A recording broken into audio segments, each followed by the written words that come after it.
여러분 모두 잘 지내고 계신 줄로 믿습니다. 오늘도 이렇게 동영상을 통해서 여러분 만나게 됩니다. 오늘 수요예배 말씀은 에베소서 4장 24절 말씀입니다. 신약성경 314면입니다. 에베소서 4장 24절 말씀 읽도록 하겠습니다. 하나님을 따라 의와 진리의 거룩함으로 지으심을 받은 새 사람을 입으라. 아멘. 자, 오늘 설교의 제목은 새 사람을 입으라 하는 말씀입니다. 우리는 지금 성화의 모습을 보고 있어요. 바울이 여러 가지 중요한 말씀들, 단어들을 통해서 이 성화를 설명하고 있는 것입니다. 그리스도를 만나고 체험하는 우리에게 주어지는 신앙생활 전체의 과제라는 게 있습니다. 그것은 무엇이냐? 그리스도를 계속 배워가는 것입니다. 우리 학생들도 매일마다 과제를 합니다. 마찬가지로 우리도 그런 배워나가는 것이 필요하다는 것입니다. 그리고 우리가 이제 지난주일부터 배운 바울의 가르침은 무엇이었습니까? 첫 번째로 옛사람을 벗으라 했습니다. 자, 벗으셨습니까? 두 번째, 심령이 새롭게 되어야 한다. 우리 마음의 가장 깊은 곳에 예수 그리스도로 새롭게 되어야 될 줄로 믿으시기 바랍니다. 그리고 그 마지막 모습이 바로 오늘 나오는 모습입니다. 자, 에베소서 4장 24절 한 번 더 읽겠습니다. 하나님을 따라 의와 진리의 거룩함으로 지으심을 받은 새 사람을 입으라. 한마디로 말해서 새 사람을 입을 것을 강조하고 있는 것이에요. 먼저 오늘은 제가 처음부터 질문을 하나 하겠습니다. 여러분, 새 사람을 입으라는 말씀은 과연 무슨 의미겠습니까? 뭐 어려운 의미는 아니겠죠. 새 사람을 입으라. 먼저 이 명령에서 새 사람이라는 것은 무엇을 의미하겠습니까? 한마디로 말하면 성령의 역사로 새롭게 변화된 자아를 가리키는 거예요. 여러분 예수 믿고 거듭났습니까? 아멘입니까? 여러분 안에 예수가 살아 역사하고 있습니까? 자, 이것을 오늘 다시 한번 재확인해 보시기 바랍니다. 이것을 먼저 확인해 보라 하는 것이에요. 그리고 나서 사도 바울은 그 새 사람을 옛 자아를 벗어버린 그 위에 입으라 이렇게 명령하고 있는 것이에요. 즉 본문의 이 입으라 하는 명령은 22절에 벗으라 하는 표현과 대조 및 대꾸를 이루게 되는 것이에요. 여기서 주목할 것은 뭡니까?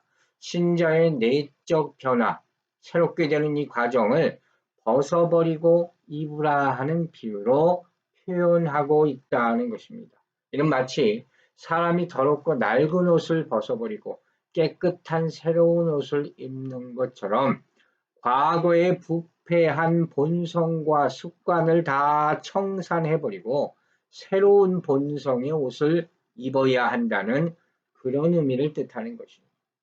자, 그렇다면 바울은 왜 이 옷이라는 비유를 사용했을까? 참 천재적인 비유를 할 수 있죠.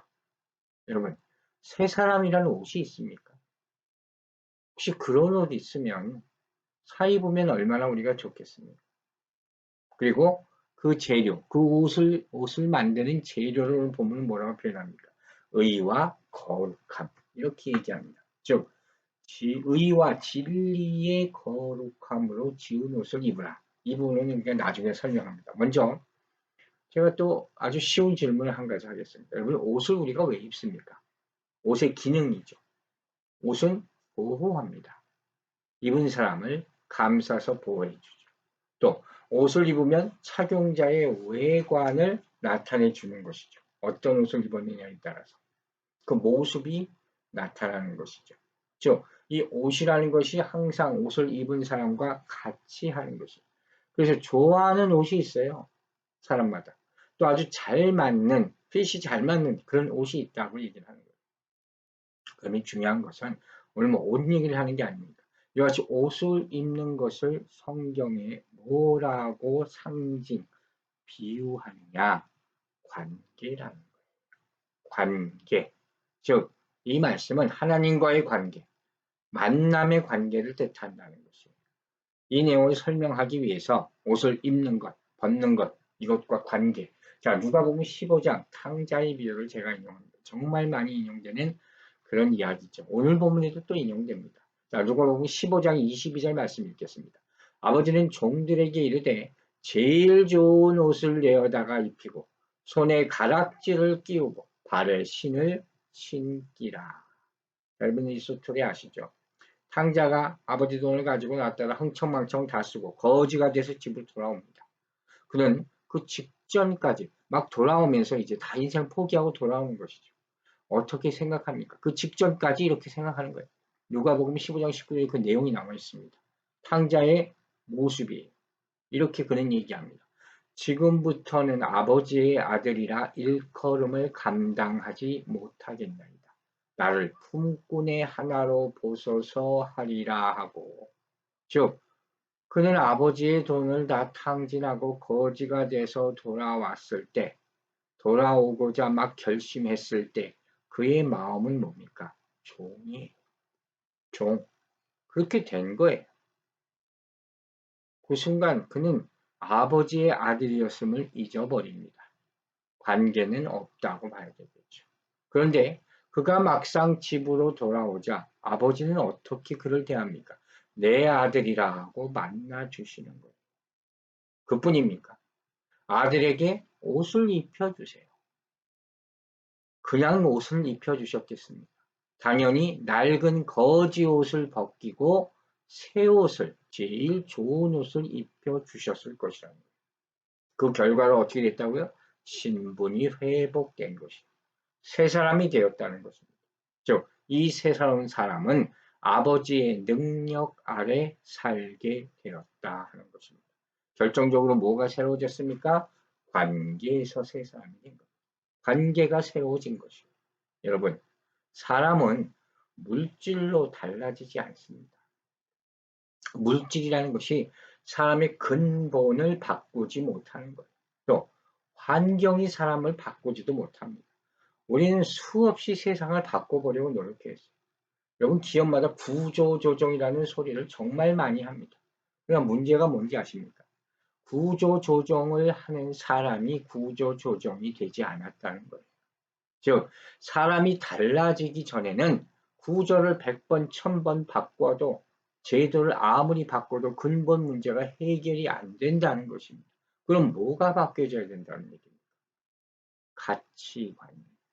가치관. 본문은 이것을 심령이라고 말하는 거예요. 여러분, 외적인 것으로 내적인 문제를 변화시킬 수는 없습니다. 그럼 어떻게? 내적인 것은 내적인 것으로, 영적인 것은 영적인 것으로만 변화가 가능하다는 거예요. 그럼 중생은 무엇으로 가능하느냐? 말씀입니다. 아멘입니까? 마태복음 4장 4절이 뒷받침합니다. 예수께서 대답하여 이르시되 기록되었을 때 뭐라고 하셨어요? 사람이 떡으로만 살 것이 아니요 무엇으로? 하나님의 입으로부터 나오는 모든 말씀으로 살 것이다 하였느니라 하시니. 사랑하는 여러분, 하나님을 만나고 하나님의 말씀을 먹을 때 비로소 하나님의 사람, 새 사람이 되는 줄로 믿으시기 바랍니다. 즉 가장 중요한 것이 만남의 문제라는 것입니다. 결론적으로 다시 돌아와서 오늘 이 말씀은 어떤 옷을 입으라? 그리스도라는 옷을 입으라 하는 뜻이에요. 갈라디아서 3장 27절에 이렇게 말씀합니다. 누구든지 그리스도와 합하기 위하여 세례를 받은 자는 그리스도로 옷 입었느니라. 자, 세례는 이것이 중요한 거예요. 즉 세례라는 일을 통해서 이 의식을 통해서 옛사람에게 새 옷이 입혀진다는 거예요. 여러분 세례 받았습니까? 성령의 세례 받으시기 바랍니다. 그래야 거지 옷이, 옛 옷이 벗겨지는 것이. 바울은 이처럼 새 사람, 새 본성이 신자의 생각과 태도와 말과 행동을 지배해야 한다 하고 말하고 있는 것입니다. 여기서 또 한 가지 중요한 것이 있죠. 그것이 무엇이냐? 이제 헌옷을 벗고 그냥 가만히 있으면 안 된다는 거예요. 여러분 옷을 벗으면 그냥 벌거벗은 상태로 있게 되지 않습니까? 그렇게 있지 말라는 거예요. 더 중요한 것이 뭐라는 의미입니까? 옛 것을 벗어버리는 일보다 더 중요한 것이 바로 벗은 다음 바로 새 옷을 입는 것이 더 중요하다. 즉 벗고 입는 것이 언제나 항상 함께 가야 한다는 거예요.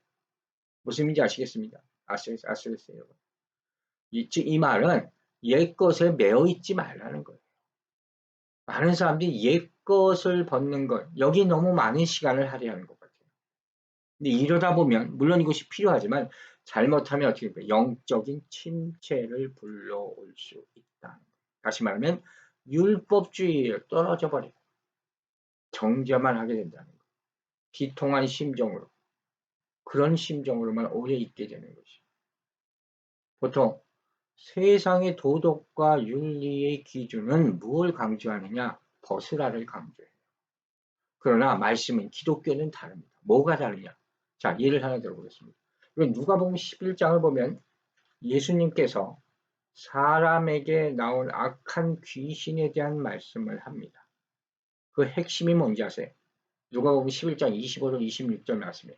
가서 보니 그 집이 청소되고 수리되었거늘 이에 가서 저보다 더 악한 귀신 7을 데리고 들어가서 거하니 그 사람의 나중 형편이 전보다 더 심하게 되느니라.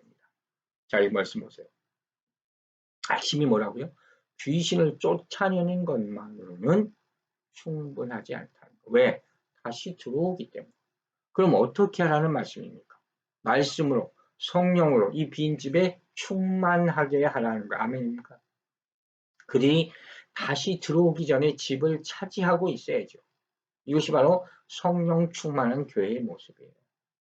성령 충만한 신자의 모습이라는 거예요. 여러분, 우리가 이 어려운 시간을 보내면서 항상 잊지 말고 우리가 준비하고 생각해야 될 게 있어요. 그럼 우리가 이 일이 끝나고 나서 다시 교회에서 예배를 드리기 시작하게 될 때 과연 무엇을 할 건가? 장래에 대한 계획을 세우는 거예요. 그것 중에 하나가 오늘 본문 말씀과도 연결이 됩니다. 그럼 제가 주일도 얘기했어요. 초대교회와 중세교회 타락하기 이전까지 교회는 분명히 교회 안에 치유의 역사가 있었어요. 교회가 병원의 역할을 했다는 거예요. 오늘날 그 모습은 점점 사라져버리고 형식적인 예배만 보고 끝나게 됩니다. 교회는 이제 병원의 역할, 피난처의 역할을 정말 감당해야 되는 것이. 왜? 환란은 점점 더 심해지기 때문에. 그렇지 않고 이럴 때마다 문 닫고 도망치기 급급하다면 안전만 찾으려 한다면 사람들은 어디로 과연 피해야 하겠습니까? 그리고 이것을 해결할 수 있는 문제의 핵심은 뭐냐? 성령의 역사, 성령의 능력이라는 거예요. 여러분 성령의 능력은 모든 문제를 해결할 수 있는 힘이 됨을 잊지 마시기 바랍니다. 그 믿음이 필요할 때가 바로 지금이고 그 역사가 교회 안에 나타나야지 교회가 다시 살아날 수 있는 줄로 믿으시기 바랍니다. 그러므로 오늘 이 시간에 우리가 지금 어려운 시간 가운데 그것에 대해서 고민하고 준비해야지 나중에 교회가 이 땅에서 소금과 빛의 역할을 다시 회복하고 감당하게 될 줄로 믿습니다. 아멘. 또 한 가지 여기서 이 문제 이 문맥을 보면 벗는 것과 입는 것 이 두 가지 일은 개념적으로나 시간적으로나 서로 분리된 것이 아니에요. 동시에 일어나는 거예요. 벗고 입는 것이. 즉, 새 사람을 입기 위해서는 어떻게 했습니까? 옛 사람을 벗었잖아요. 그러므로 여러분 이 일을 하는 데 있어서 지체하지 말라는 것입니다. 두 가지 옷을 다 입고 있을 수는 없습니다. 분명히 아세요.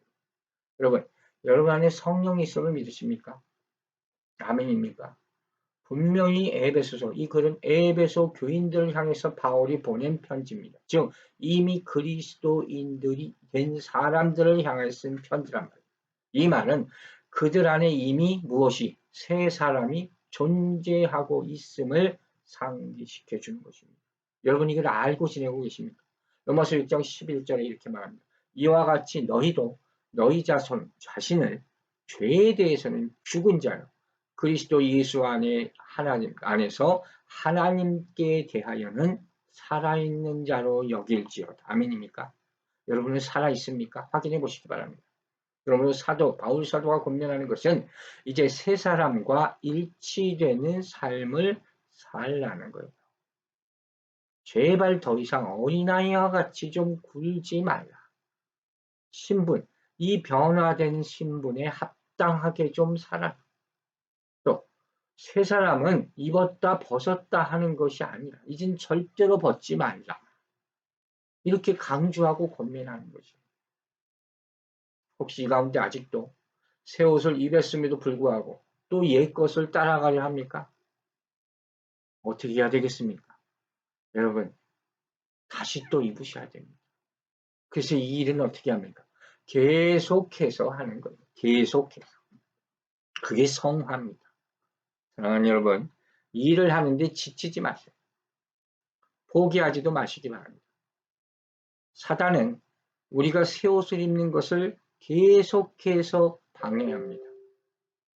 그리고 이 새 옷을 어떻게 더럽히려 하고 벗기려 합니다. 그러므로 온전한 전신갑주, 하나님의 말씀으로 무장하기를 매일마다 하시기를 주의 이름으로 축원합니다. 자, 그럼 이제 봅시다. 이 세 사람의 모습, 제가 서두에서 얘기했어요. 이 세 사람이라는 옷은 과연 무엇으로 만들어지느냐 하는 것이죠. 그죠? 그게 뭐냐? 바로 의와 거룩함이다. 의와 거룩함. 이 옷의 재료가 의와 거룩함이에요. 먼저 의를 봅시다. 의롭다 할 때 의, righteousness 하는 거. 헬라어 디카이오스는 유명한 말씀이에요. 이건 뭐냐? 여러분 의라는 것을 성경에서 여러분 생각할 때는 복잡하게 생각하지 마시고 항상 뭘 관계를 생각하라고. 하나님과의 바른 관계를 가지고 있습니까? 그럼 의로운 줄로 믿으시기 바랍니다. 하나님과 부딪히지 않고 충돌하지 않고 어게인스트하지 않고 조화를 이루는 상태, 그것이 의로움이에요. 즉 의란 모든 관계에서 하나님의 기준을 따라서 옳은 것을 행하는 것이 하나님을 바라봐야 되는 거죠. 그러므로 여러분 하나님께서 인간이라는 존재를 새롭게 만드실 때 하나님께서 창조적인 역사를 행하시고 그것에 의해서 사람에게 회복되는 것이 바로 의로움이에요. 아멘 되시겠습니까? 여러분 안에 의가 있는지 확인하시기 바랍니다. 두 번째는 뭐라고 했습니까? 거룩이죠. 거룩은 뭡니까? holy, separate라고 했죠. 분리되어 있는 것. 무엇과? 악과 분리되는 것. 전적으로 분리된 것. 세상의 악한 것들과 분리된 것이 바로 거룩이라고 우리는 배웠습니다. 본문을 보면 한편으로는 해석이 있고 한편으로는 벗고 분리하고 이런 모습이 아주 흥미롭게 나타나는 거예요. 거룩함이라는 단어의 의미는 하나님을 향해서 나타나는 성결과 경건 이렇게 얘기할 수 있어요. 거룩은 악으로부터 내가 분리되는 것뿐만이 아니라 악을 미워해야지 이룰 수 있는 것이에요. 이거 새벽기도 시간에 지금 창세기 보잖아요. 아담과 하와가 선악과를 따먹을 때 어떻게 돼요? 사단과 같이 계속 얘기를 하면서부터 일이 발단이 되는 거예요. 가까이도 가지 말라 하지 않습니다. 즉 거룩이라는 것은 체험이 아니에요. 여러분 잘 아셔야 돼요. 거룩은 뭐냐? 거룩하신 하나님께서 죄를 미워하신다는 사실을 내가 깨닫는 것. 거룩은 거룩함을 덧입는 것이기 때문에 아시겠습니까? 그러므로 본문이 말하는 자 진리의 거룩함. 본문은 그렇게 표현했어요. 제가 참 이거 읽을 때 어려웠는데 여러분 이 진리의 거룩함이라는 것을 내가 오늘 지금 잠깐 설명을 합니다. 이 조금 철학적이기도 하고 어려울 수 있지만 우리가 성경을 보면서 새로운 지식을 많이 얻을 수 있는 기회예요. 자, 이 진리의 거룩함이라는 것이 무엇이냐? 하나님을 아는 지식이 거룩함을 받아서 새롭게 되는 거예요. 하나님을 아는 지식이 거룩함을 받아서 새롭게 되는 것. 리셋을 하는 거예요. 자, 골로새서 3장 10절에 이런 말씀이 있어요. 새 사람을 입었으니 이는 자기를 창조하신 이의 형상을 따라 지식에까지 새롭게 하심을 입은 자니라. 지식에까지 새롭게 함을 입은 자가 바로 새 사람이라 하는 것입니다. 이 말씀은 우리가 앞서 봤던 옛사람의 특징 뭡니까? 허망한 마음, 욕심을 따르는 마음과 정욕으로 부딪히는 것이죠. 자, 여러분, 여러분의 지식이 새로워졌습니까? 여러분이 하나님을 아는 지식이 새롭습니까? 거기서 자유함을 얻는 거예요. 이게 바로 요한복음 8장 32절의 말씀, 진리를 알지니 진리가 너희를 자유롭게 하리라 하는 말씀인 줄로 믿으시기 바랍니다. 우리 과거로부터, 죄로부터 자유함을 얻는 것, 이것이 새로운 지식을 얻는 것이라는 거예요. 그러므로 여기서 우리는 한 가지 중요한 신학적인 정의에 도달할 수 있어요. 이게 뭐 어디 나오는 것이 아니에요. 제가 설교 준비를 하다 보니까 이런 말씀을 만들게 된 것이죠. 즉 무슨 소리냐? 의와 거룩함은 진리에 속한 것이라는 거예요. 이해가 가십니까? 다시 말합니다. 의와 여기 나오는 의와 거룩이라는 것은 진리 안에 있는 거예요. 즉 세 사람의 삶의 모습 전체는 진리라는 단어로 딱 특정지되게 되는 것이 어떻게? 의와 거룩은 진리에 의해 나오게 된다. 진리가 있는 사람은 자연적으로 의로워지게 되는 것이고 거룩함을 덧입게 되는 것이라는 거예요. 왜? 진리로 자극을 받고 진리로 성장함을 얻는 것이기 때문에. 그럼 이 진리가 누굽니까? 예수 그리스도죠. 아멘 되십니까? 즉 우리가 태초에 잃어버렸던 하나님의 형상임, 그 내용이 의와 거룩이에요. 이해가십니까? 그것이 어떻게 회복됩니까? 예수 그리스도의 속죄 사역을 통해 회복되잖아요. 그러므로 이 회복된다는 의미는 의와 거룩 이 두 가지 모두가 예수 그리스도 안에 있는 진리, 그분 자체가 진리죠. 이것과 다시 연결된 것이, 끊어졌던 것이 연결되는 것입니다. 그러므로 하나님의 형상을 따라서 새롭게 지음받은 성도들은 예수 그리스도, 즉 진리를 통해서 의롭게 되었고 진리 되신 그리스도를 통해서 거룩하게 된 줄로 믿으시기 바랍니다. 그것을 요한복음 17장 17절에서 사도 요한이 정확하게 표현합니다. 그들을 진리로 거룩하게 하옵소서. 아버지의 말씀은 진리입니다. 깨달음이죠. 당시 사도 요한이 얼마나 깨달았는지는 모르지만 오늘 이 말씀을 오늘 에베소의 말씀을 빗대어 볼 때 엄청난 말씀을 한 것이죠. 자, 그러면서 제가 느낀 거예요. 오늘 우리가 짚고 넘어가야 할 것이 한 가지 있어요. 바로 우리가 이제까지 진리라는 개념을 좀 변하지 않는 것을 진리한다. 이 정도. 너무 소홀히 하고 자주 언급하고 묵상하지 않았다는 거예요. 그래서 이 진리가 성경 말씀과 얼마나 연결되고 또 그 깊은 뜻이 얼마나 있는가를 잘 모르고 살았다는 거예요. 즉, 바꾸어 말하면 우리는 이제까지 구원에 대해서 얘기할 때 진리 차원에서 이야기하지 않았다. 보통 우린 구원을 느낌이나 체험이나 또 제가 자주 얘기하는 옮기는 그런 이론적인 것을 자꾸 강조하며 얘기합니다. 구원이라는 것이 우리 죄 용서받는 것 아니냐. 이런 틀린 얘기는 아니지만 이렇게 얘기하는 경우가 많았습니다. 그러나 이제 오늘 이 말씀을 들은 이후에 우리는 구원을 진리의 차원에서 생각해야 한다 하는 것입니다. 자, 디모데전서 2장 4절에 이런 말씀이 있어요. 하나님은 모든 사람이 구원을 받으며 진리를 아는 데에 이르기를 원하십니다. 아멘입니까, 여러분? 사람이 가장 필요로 하는 것이 무엇이냐? 진리를 아는 지식으로 다시 되돌아가는 거예요. 그래야지 세상의 음성과 마귀의 음성을 따라오던 삶을 청산하고 끊어버릴 수 있다는 것이죠. 그리고 그 진리를 아는 대로 되돌아가는 유일한 길이 있는데 그 길이 무엇이냐? 바로 사람들에게 세상에 물든 사람들에게 뭐예요? 새 생명을 어떻게 얻을 수 있냐는 원리를 깨닫게 해야 된다는 거예요. 고린도전서 2장 14절에 바울 사도가 이렇게 얘기했어요. 육에 속한 사람은 하나님의 성령의 일들을 받지 아니하나니 이는 그것들이 그에게는 어리석게 보이며 육에 속했으니까 그죠? 또 그는 그것들을 알 수도 없나니 그러한 일을 영적으로 분별되기 때문이다. 자, 그럼 어떻게 해야 된다는 거예요? 우리가 육적이기 때문에 이런 것들을 깨닫지 못했다는 거죠. 어떻게 됩니까? 중생의 시에 어떻게 성령의 역사로 말미암아 진리를 알게 된다는 것입니다. 아멘입니까?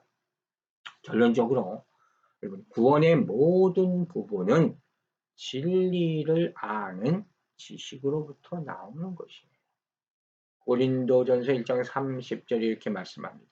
너희는 하나님으로부터 나서 그리스도 예수 안에 있고 예수는 하나님으로부터 나와서 우리에게 지혜와 의로움과 거룩함과 구원함이 되셨습니다. 지혜, 의로움, 거룩함, 구원함, 오늘 말씀이 다 들어있는 거예요. 즉 그분은 세상에 무엇을 진리를 증거하기 위해서 오셨습니다. 아멘. 구원은 하나님을 아는 것이요 진리는 예수 그리스도임을 믿으시기 바랍니다. 이 모든 요소들 지혜, 의로움, 거룩함, 구원함 이것들이 여러분의 안에 있게 되기를 주의 이름으로 축원합니다. 자, 이제 마지막으로 우리가 한 가지 살펴봐야 될 일이 남아있죠. 바로 어떻게 해서 새 사람을 입게 되는가 하는 것입니다. 우리가 할 수 있는 일이 아니라는 거죠. 본문에 따르면 이 새 사람은 어떻게 하나님을 따라 지으심을 받은 사람이다. 이렇게 표현되어 있어요. 하나님을 따라 지으심을 받은 사람. 한글 성경을 보면 하나님을 따라 한글 개혁 성경 이렇게 나와 있어요. 이렇게 표현했어요. 공동번역을 보면 하나님의 형상대로 이렇게 표현했어요. 이게 더 저는 좋은 것 같아요. 하나님의 형상대로. 자, 어디 나오는 말씀입니까? 창세기죠. 바울이 여기서 새롭게 입으라 하는 새 사람은 태초에 하나님의 형상대로 지음받은 사람의 상태를 가리키는 거예요. 창세기 1장 26절 봅시다. 하나님이 오늘 좀 성경 많이 읽습니다. 하나님이 이르시되 우리의 형상을 따라 우리의 모양대로 우리가 사람을 만들고 지었다는 거예요. 그들로 바다의 물고기 하늘의 새와 가축과 온 땅과 땅에 기는 모든 것을 다스리게 하자 하시고.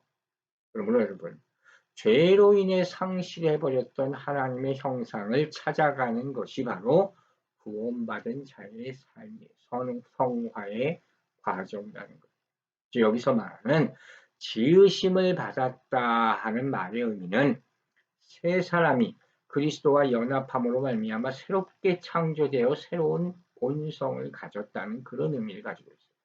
그것을 우리가 너무도 잘 아는 고린도후서 5장 17절에서 뭐라고 표현해요? 누구든지 그리스도 안에 있으면 새로운 피조물이다. 이전 것은 지나갔으니 보라 새 것이 되었도다. 이 얼마나 자주 나오는 말씀입니다. 이 말씀에서는 뭐라 그러는 거예요? 새 사람이 되는 것은 어디 안에서? 그리스도 안에서 이루어지는 것이다. 여러분, 오늘 바울 사도는 옛사람에 대해서 부패했다고 표현합니다. 부패했다. 갈수록 썩어가는 거죠. 반면에 새 사람의 특징은 뭡니까? 지으심을 받았다. 즉 다시 바꿔 말하면 옛사람의 경우에는 죽음과 부패의 과정으로 가는 것이죠. 새 사람의 경우에는 창조의 역사가 있다. 그럼 부패는 멸망을 가져오나 창조는 생명의 시작임을 믿으시기 바랍니다. 여기서의 창조는 첫 창조, 창세기 1장과 2장이 나오는 그 창조가 아니라 어떤 창조입니까? 그리스도 안에서 성령을 통해서 새롭게 창조되는 바로 고린도후서 5장 17절을 가리키는 말씀이에요. 여러분에게 이 새 창조의 역사가 나타나게 되기를 주의 이름으로 축원합니다. 여러분, 창조라는 것은 특히 새 창조라는 것은 옛사람이 개선되는 것이 아니에요. 그리스도인이 된다는 것은 완전히 어린아이부터 새롭게 시작한다는 말이라 하지 않았습니까? 그러므로 그리스도인은 단순히 그전보다 조금 더 선한 사람이 되려고 노력하는 사람이 아닙니다. 절대적으로 새로운 것이 여러분의 심령의 중심에 놓여 있어야 하는 것이에요. 그래서 요한복음 3장 6절에서 육으로 난 것은 육이요 영으로 난 것은 영이다 얘기하는 거예요. 떨어져 있는 분리되어 있는 것이에요. 섞일 수가 없다는 거예요. 즉 새 사람을 입는다는 것은 결론적으로 항상 성령께서 우리 마음에 계시다는 것을 상기하는 것입니다. 아멘입니까? 여러분, 하나님은 이와 같이 성도들을 그분의 형상에 따라 재창조하시되 그 창조의 재료를 어떻게 의와 거룩이라는 것으로 만드셨다 하는 것이 오늘 본문에서 보여집니다. 여러분, 말씀을 정리하겠습니다. 이제. 성도의 삶을 한마디로 말하자면 떠남과 따름의 연속이다. 이렇게 표현할 수 있습니다. 뭐로부터? 죄로부터 떠나고 의와 진리를 따르는 것. 이것이 성도의 삶입니다. 그리고 이를 위하여 구체적인 실천이 필요합니다. 옷을 벗고 입는 것처럼 옛사람을 벗고 새사람을 입어야 한다는 말씀입니다. 그러므로 여러분, 우리 일상에서 떠나야 할 것과 따라야 할 것의 목록을 여러분들 반드시 기록해 두시기 바랍니다. 실천 목록이 우리가 기도 노트를 만들라고 제가 강조한 것처럼 이 사순절 기간 동안 우리 일상에서 이제는 끝마쳐야 할 것, 다시 시작하고 따라야 될 것, 의와 진리에 관한 목록들을 여러분 적으시기 바랍니다. 우리 스스로가 넘어지기 쉬운 죄가 무엇인지 진지하게 돌아보는 시간들이 되시기 바랍니다. 그리고 그 죄를 이기기 위해서 마음을 새롭게 하고 성령의 도움을 구하시기 바랍니다.